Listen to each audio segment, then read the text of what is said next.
O patch V2 veio com tudo e nesse vídeo eu vou te mostrar as principais novidades. Vem comigo. Fala galera, beleza? Bem-vindos ao canal BrainCode, eu sou o Tom e nesse vídeo a gente vai falar um pouco mais sobre a nova versão do PEST PHP. Pra quem não sabe, PEST PHP é um framework de testes no estilo do PHP Unit. Na verdade ele roda em cima do PHP Unit e a proposta dele é trazer uma sintaxe mais semântica, mais fácil de se ler conforme você escreve os testes, bem parecido com o que o Jest faz no JavaScript. Então, bora conhecer as novidades? Então, galera, a gente tá aqui agora num projetinho simples, projeto Laravel. A gente já tá com o PEST V2 instalado. Para instalar o PEST V2, se você for olhar na documentação lá, você só precisa rodar o Composer Require. Então, eu tô usando o Sail, por isso que vai aparecer aqui o Require, tá? Então, esse aqui é o comando. Então, Composer Require, PEST PHP /PEST. Você instala ele como uma dependência de desenvolvimento, né? Por isso o --dev e without dependencies. Por quê? Porque com o without dependencies ele vai baixar tudo que precisa, incluindo o PHP Unit. O que isso significa? Significa que se você estiver usando um projeto Laravel, ele já vem com o PHP Unit por padrão. Mas quando você instala o PEST, você pode remover o PHP Unit do seu projeto, porque agora o PEST instala o PHP Unit, porque é uma dependência, né? Então você roda o PHP Unit que está instalado como dependência do PEST. Você não precisa mais ter o PHP Unit como uma dependência do seu projeto, beleza? Então, vou colocar aqui para instalar. Eu já tenho ele instalado. O que vai acontecer é só para mostrar para vocês. A instalação é bem simples, né? Você vai rodar aqui o comando para instalar. Beleza, uma vez que está pronto, o que a gente vai fazer é testar isso, mas antes eu preciso rodar o seguinte. A gente vai rodar aqui. O que acontece? Quando você não está usando Docker, você vai fazer o quê? Você vai rodar o comando vendor bin pest. Por quê? Porque esse é o nome do executável, né? Do pest. Quando a gente está rodando via Docker, o que seria preciso fazer? Você teria que entrar no seu container do Docker, no terminal do seu container e executar. Mas entre os vários comandos que o Laravel Sail te proporciona para você desenvolver aplicações de Laravel com Docker, uma delas é o bin. Quando eu rodo o Sail bin, ele já me dá acesso a todos os executáveis de dentro da pasta bin. Então eu posso rodar Sail bin pest. E aqui o primeiro comando que a gente vai rodar é o comando init. Aqui eu já executei, mas para vocês aí o que ele vai fazer? Ele vai criar um arquivo PHP Unit XML, se já não existir, um arquivo pest, um arquivo test case e dois arquivos de exemplo de testes, né? Tanto para teste unitário quanto para teste de feature, beleza? É só um exemplo. Se você já tiver esses arquivos, ele só vai dizer que o arquivo já existe, pronto. Então, beleza. O que a gente pode fazer agora é o seguinte, é rodar o teste. Então, sail bin pest. E tá aí, os nossos testes estão rodando, né? Ele já vem com uns testes prontos. É legal que a primeira alteração que foi feita nos testes agora é essa daqui, no formato do retorno dos testes. Então agora, toda vez que você roda testes usando o PEST, nessa nova versão, ele vai trazer quanto tempo durou cada teste. E ele vai trazer também o total de assertions. Então é interessante, né, para você ver quantas asserções estão sendo verificadas enquanto você roda seus testes. E também o tempo de cada um. Outro ponto interessante com relação ao PEST é que ele vai fazer o seguinte. Vamos rodar aqui. Tá. Em vez de Sail bin pest, você também pode rodar o Sail art test. Ou artisan, né? O que seria, para quem não está usando Docker, seria o PHP artisan test. Mas como eu tô usando Docker, então como eu tô usando o Sail, né? Então eu vou usar pelo Sail. O Sail art test. Se você estiver usando o PEST, quando você roda o Sail art test ou o PHP artisan test, ele vai rodar o teste do PEST mesmo, beleza? Então aqui tem o mesmo resultado que eu rodar o binário do PEST. Vou limpar aqui rapidinho. Já que a gente comentou sobre o PEST, agora mostrar pra gente o tempo que leva cada teste, outra coisa interessante é essa nova opção aqui. Então, Sail art test. A gente pode passar aqui um profile. E o que o profile vai fazer? Ele vai trazer a apresentação normal dos testes que a gente já tem. E ele vai dar uma lista, aqui eu só tenho 2, né, então não vai ter muito, mas ele vai trazer uma lista dos top 10 testes mais lentos. Isso aqui é muito legal. Por quê? Porque quando você roda, e eles vão estar ordenados por do mais lento até o mais rápido entre esses 10, né? E isso é muito interessante, por quê? Porque quando você roda esse teste, você vai conferir quais os testes que estão exigindo mais recurso computacional. E é interessante que você pode pegar e atacar esses testes em específico se você quer melhorar o desempenho da execução da sua suite de testes. Então, é uma feature muito interessante que veio nessa nova versão do patch. Ela vai ajudar bastante, principalmente nesse refactor, né? Nessa análise do quanto a gente pode melhorar a escrita dos nossos testes.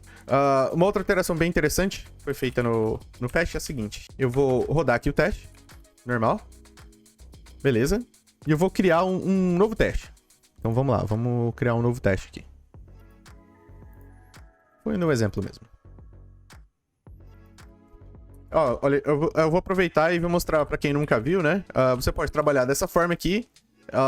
Ele traz uma função it ou uma função teste. Você coloca uma descrição e aqui você passa uma closure com os seus testes, né? Com o que você quer testar. Então, o que eu tô fazendo aqui? Tô fazendo um disget, ou seja, eu tô batendo na minha rota get e salvando a resposta. E eu tô testando. Essa resposta, o status code, né? Da resposta para essa requisição barra foi 200? Se foi, ele retorna deu certo o teste. Se não foi, ele vai dar erro no teste. Você pode executar dessa forma aqui também, usando o que o PEST chama de High Order Functions. Então eu não preciso necessariamente rodar as coisas dentro de uma closure, eu posso executar elas por aqui. Então eu posso rodar, por exemplo, assert... Vou rodar só uma assert true mesmo. Assert true, só para ele dar certo. Mas olha, eu não precisei rodar a closure e colocar os comandos dentro da closure. Eu posso encadear funções aqui e elas vão ser executadas de uma forma que processe o que eu tô querendo e me dê a asserção. E isso é interessante porque você deixa realmente seu código mais limpo, mais fácil de ler também. Então vamos rodar aqui de novo esses testes aqui. São testes bobos, tá? Esse aqui não é um curso de teste, né? Só tô mostrando os recursos novos. Então agora eu tenho 3 asserções, né? Antes eu tinha 2, então aqui o it works funcionou, né? Mas olha que interessante. Essa é uma nova função do PEST, que é a seguinte. É a dirty. O que a função dirty faz? Vamos olhar primeiro aqui, dar um git status short aqui, né? Vamos dar um git status short só pra gente ver rapidinho. E olha só, eu só alterei o tests feature example test. Beleza, essa foi a única coisa que tá alterada aqui no meu... Do último commit pra agora, né? Então, essa alteração aqui do meu teste it works, ela não foi commitada. Então, se eu rodar aqui o PHP artisan test dirty, e o que ele vai fazer? Ele vai rodar somente os testes. Ele vai rodar somente o arquivo de testes, somente o que não foi alterado, o que não foi commitado ainda. E isso é muito bacana. Então, por exemplo, vocês viram que o meu unit tests aqui não rodou. Então, só se eu rodar o sailart test inteiro, aí ele roda tudo. Agora, se eu rodar só o dirty, ele vai rodar só o arquivo que não está commitado. Então, eu fiz alterações no arquivo example test, ele vai rodar só o arquivo example test. E isso é muito legal. Por quê? Porque às vezes eu tô programando, você tá escrevendo testes para uma determinada funcionalidade e tal, e a sua suite de testes ela é enorme. Então, em vez de você ficar tendo que apontar, né? Eu quero testes desse grupo, eu quero testes desse arquivo em específico. Mas se eu teria mais de um arquivo, eu tenho que ficar apontando quais são os arquivos e tudo mais. Você só precisa executar um sailart test dirty e ele vai executar os testes de todos os arquivos que foram alterados. Se aquele arquivo não foi alterado, igual, por exemplo, no nosso caso aqui do Unity Example Test, ele não vai ser executado, então você não tem essa preocupação de ter que filtrar manualmente tudo que você alterou para poder rodar de novo e ver o que tá rolando nos testes, beleza? Então essa é uma funcionalidade muito bacana aí do patch, e eu pessoalmente considero ela muito interessante. Uma outra alteração legal, assim, pessoalmente eu gosto do modo normal, que é esse modo aqui, ó, que vocês estão vendo. Então quando eu rodo o sailart test, ele mostra que passou no teste, qual teste que é, qual que era o nome do teste. O teste é that true is true, quanto tempo rodou, e aí ele vai mostrando um okzinho aqui, né? Se ele for pra falhar, eu vou colocar falso aqui só pra forçar uma falha. Então vamos rodar o teste pra ver. Aí ele vai mostrar fail, ele vai mostrar um fail bem grande aqui no example test. Quer dizer, passou um, mas não passou o outro. Entendeu? Então aí ele vai mostrar onde que tá o erro no teste. Ele vai falar, um passou, um falhou, 2 passaram com a cor vermelha e verde e tudo mais. Além de ser fácil de você entender, né? É bonito de ver, né? O console dessa forma. Mas tem muitas pessoas que não gostam, elas acham que é muita perda de tempo. Eu vi uma coisa enorme lá dos testes que deram certo. Sendo que só me interessa olhar o console se o teste deu errado. Então, para essas pessoas, a gente tem agora no teste o Compact. O que o Compact vai fazer? Ele vai trazer uma versão minimalista da execução dos testes. Essa versão é interessante até pro CI, né? Fica mais fácil de olhar no CI. então, se a gente rodar o Say Test assim, olha o que ele vai fazer. Ele vai só colocar pontos, se tudo deu certo, um X, se deu alguma coisa errada, e vai retornar só o erro daquilo que tá errado já, entendeu? Então, eu não vou ter mais aquela versão maior falando, esse teste passou. Pô, se o teste passou, não me interessa olhar o teste que passou, me interessa ver o teste que deu problema, porque é ele que eu vou precisar atacar, é ele que eu vou precisar analisar para resolver. Então, muita gente tem essa visão, então, para essas pessoas, essa flag compact é muito, muito, muito interessante. Uma outra feature interessante dos testes é o seguinte. E agora nós temos essa outra opção aqui. Então, eu vou começar escrevendo aqui. Issue login with right credentials. Esse é um teste, mas é um teste que eu já deixo anotado, porque depois eu preciso escrever esse teste. Mas eu não vou escrever agora. Então, antes, o que a gente fazia? Pô, escrevia deixava um comentário, ou escrevia um teste e colocava pra pular, né, esse teste. Então, agora a gente pode colocar aqui uma opção como to-do. E o to-do, ele vai aparecer nos nossos testes como um aviso de que é uma coisa que deixou-se pra fazer depois, beleza? Então, se a gente rodar os testes aqui, eu acho teste. Esqueci de fazer o nosso teste passar. Vamos fazer o nosso teste passar de novo. Vou deixar arrumadinho. Vamos lá. Save as teste. E olha que legal. Ele mudou a cor pra azul, né? Porque ele só fica verde quando todos os testes desse arquivo são verdes, tá? Caso contrário, ele vai ficar na cor do que tiver mais prioridade. Por exemplo, erro, depois to-do e depois sim o asserção ok. Então aqui ele tem uma setinha em azul trazendo o nome do teste. Issue login, right credentials. Então aqui ele fala, dos testes eu tenho 3 passando, são 3 assertions, e eu tenho um to-do. Ou seja, eu tenho alguma coisa que precisa se fazer, né? Está para se fazer. Então, outra feature bem interessante é a seguinte. A gente pode trazer aqui Sale Art Test e passar um Order By.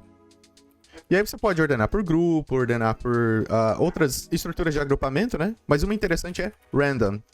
Por quê? Seus testes vão rodar de forma aleatória. Por que isso é interessante?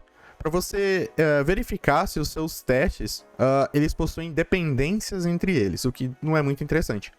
Então isso é muito legal para você testar o isolamento dos seus testes, né? Os seus testes eles têm que funcionar ali sozinhos, né? O teste ele tem que dar conta dele mesmo. Então, se eu for rodar ele primeiro, se eu for rodar ele por último, não vai fazer diferença. Então, o jeito de você testar isso, se tá rolando, né, essa dependência, é você rodar eles de forma aleatória. O resultado tem que ser o mesmo de você rodar eles em sequência. Essa é outra feature muito legalzinha. Então, galera, eu deixei aqui a melhor das novidades por último, que é os Architecture Tests. Ou seja, a gente consegue testar agora, com a nova versão do Patch PHP, a arquitetura do nosso projeto. Como é que isso funciona? Antes de tudo, eu vou mostrar pra vocês aqui o que eu montei. Não reparem muito assim no código, né? Ele tá bem simplório aqui, é só pra eu ilustrar aqui a feature, tá? Então, nesse caso aqui, eu tenho um controller invocable, ou seja, ele só tem uma função invoke. E o que ele tá fazendo é o quê? Ele tá chamando aqui, ele tá usando uma action user store, e essa action tá executando o método handle. Se a gente pôr na user store, o que a handle tá fazendo? Ela tá recebendo o array de dados e criando o usuário. E depois está retornando esse usuário como resposta. Aqui o controller, a função invoke do controller pega essa resposta e retorna pra frente, né? Pra quem chamou o invoke, no caso seria uma rota, né? E é isso. Então vocês conseguem perceber que eu tô usando uma estruturazinha, né? Ou seja, eu tenho um controller. Esse controller, ele não acessa a model diretamente para fazer o que ele precisa fazer. O que ele faz? Ele chama uma action e a action chama a model. Então eu tenho um padrãozinho aqui na estrutura do meu projeto. Ou seja, as models, no meu caso aqui, eu decidi assim, que as minhas models, elas nunca vão ser chamadas de dentro de um controller. Elas vão sempre ser chamadas de dentro de uma action. E somente as actions vão ser chamadas por um controller. Então você tem aí uma organização, né, do seu código, uma organização da estrutura, né, da sua aplicação. Você precisa verificar isso sempre, né? E agora não, agora você tem testes que te permitem meio que automatizar um pouco esse processo. O que a gente precisa fazer aqui? Primeiro a gente precisa instalar um plugin. Por quê? Porque muita coisa no patch, eu acabei não explicando, mas muita coisa no patch é feita através de plugins. Isso é interessante porque você instala o patch PHP, o framework, o core do framework, mas algumas coisas não necessariamente você precisa, ou não necessariamente você vai usar de certa forma. Então, por exemplo, se eu não estiver mockando nada, eu não preciso trazer toda a estrutura de mock. Então, eu não instalo um plugin de mock. Quando eu precisar, eu instalo um plugin que traz essas facilidades com relação a mock, e aí eu vou usar. Traz facilidades com relação a teste de arquitetura, então eu vou usar. Isso é interessante também para manter o projeto, né? Você consegue trazer atualizações de forma mais rápida, né? Porque senão, para não ficar gerando muitas versões, né, muitas versões do framework, ele precisaria ficar sendo atualizado sempre, ou não. Ou ele seguraria atualizações, por exemplo, com relação ao mock, com relação à arquitetura, para não gerar muitas versões do framework, do patch PHP. Então, nesse caso aqui é bem legal, porque dividido em plugins, você instala o que você precisa, e ao mesmo tempo eles conseguem te entregar mais rápido alterações ou atualizações daqueles pontos em específico, porque aí eles não precisam esperar sair uma nova versão do framework para lançar essas atualizações, beleza? Então é isso, vamos dar uma olhada em como é que isso funciona. Primeira coisa que a gente precisa fazer é instalar o plugin. Então vamos vir aqui em Sail Composer, já deixei escrito aqui pra gente. Sail Composer Require, a gente vai passar o patch PHP /pest, traço plugin, traço arc, e vamos passar um traço dev, né, porque ele também é uma dependência de desenvolvimento.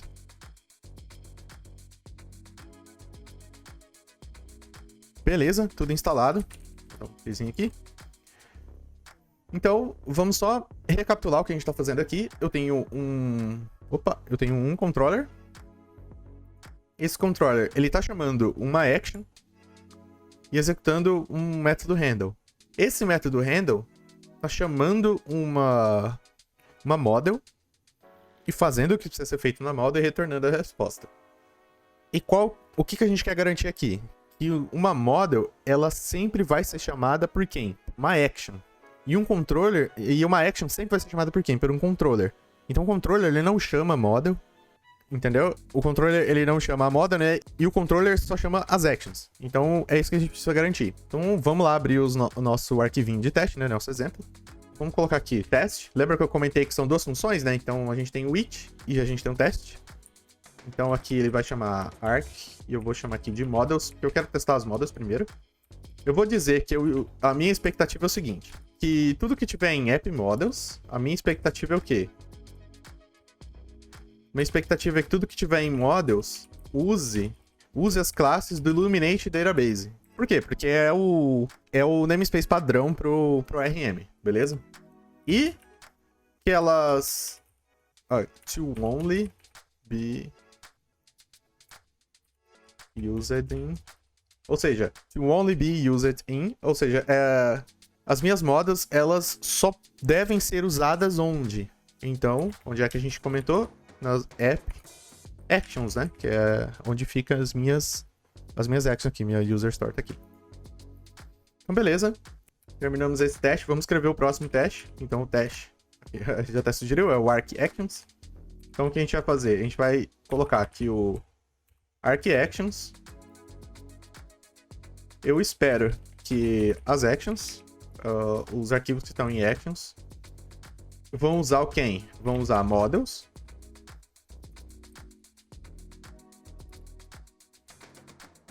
E to only be used in, ou seja, só vão ser usadas aonde? Em controllers, beleza? Então é isso que a gente vai testar. A gente está testando o seguinte. Quanto às models, eu espero que as minhas models usem Illuminate Database e só sejam usadas em actions. E eu espero que as minhas actions usem models e só sejam usadas em controllers. Então vamos executar aqui para ver. Eu acho teste. E vamos rodar. E olha só que legal. Tudo passando, né? Tudo ok. Mas e se eu chamar direto? Então vamos lá no nosso controller. E em vez de fazer o handle all aqui, eu vou chamar direto aqui o user create, né? O que a gente está fazendo lá. Vamos rodar os testes de novo. Opa, e agora tem uma falha. Então olha só a mensagem. Esperando que app models user não seja usado em controller. E foi isso que falhou, porque ele esperava que não fosse usado lá, mas está sendo usado. Então agora que a gente confere isso, e é verdade, está sendo usado. Então voltando aqui, vamos voltar de novo para usar action em vez da model e agora tudo voltando a passar de novo. Isso é uma feature muito, mas muito interessante. Aqui eu trouxe uma estrutura simples, né? Somente de models, actions e controllers. Mas imagina só, quando você consegue controlar a nível de namespace, quando que vai ser usado e quando que não vai ser usado determinada funcionalidade, onde que determinada classe precisa ser alocada, onde que ela não pode estar. Isso é muito legal para você garantir que a estrutura do seu código, a arquitetura da sua aplicação, de certo modo, né? Ela mantenha um certo padrão, um padrão que você adotou. Eu não tô dizendo aqui um padrão específico que alguém comentou, alguém sugeriu na internet, mas assim, a forma como você trabalha na sua empresa, você provavelmente usa algum padrão em específico, mesmo que ele não tenha um nome, mesmo que ele não esteja escrito em algum livro. Você usa um jeito de programar que é sempre o mesmo. Um jeito de você organizar os arquivos, organizar as classes em determinados namespaces que você sempre coloca naqueles mesmos namespaces. E quando chega um desenvolvedor novo ou quando você está trabalhando em time, você quer garantir que aquela estrutura se mantenha. E essa é uma excelente maneira de você fazer isso. Bom, e é isso. Tem muitas outras alterações que foram feitas, muitas outras coisas pequenas também. Eu trouxe os highlights das novidades com relação ao Patch V2. Se você quiser saber mais, entra na documentação. Vou estar deixando o link aqui da documentação do Patch PHP. Vou estar deixando o link também aqui, contato do Nuno Maduro no Twitter, que se você quiser trocar uma ideia com ele e quiser saber mais sobre o projeto, entre em contato com ele lá. Vou estar deixando também na descrição aqui o link para o Telegram do Patch PHP, um Telegram que é um grupo que é muito movimentado e a galera tá bem engajada em discutir sobre testes, então é bem bacana também. Além das nossas redes sociais aqui também e do nosso grupo no Telegram e no Discord, beleza? Então eu acho que eu te vejo na próxima aula ou no próximo vídeo daqui a pouco se você for assistir mais algum vídeo nosso. Então até lá, valeu!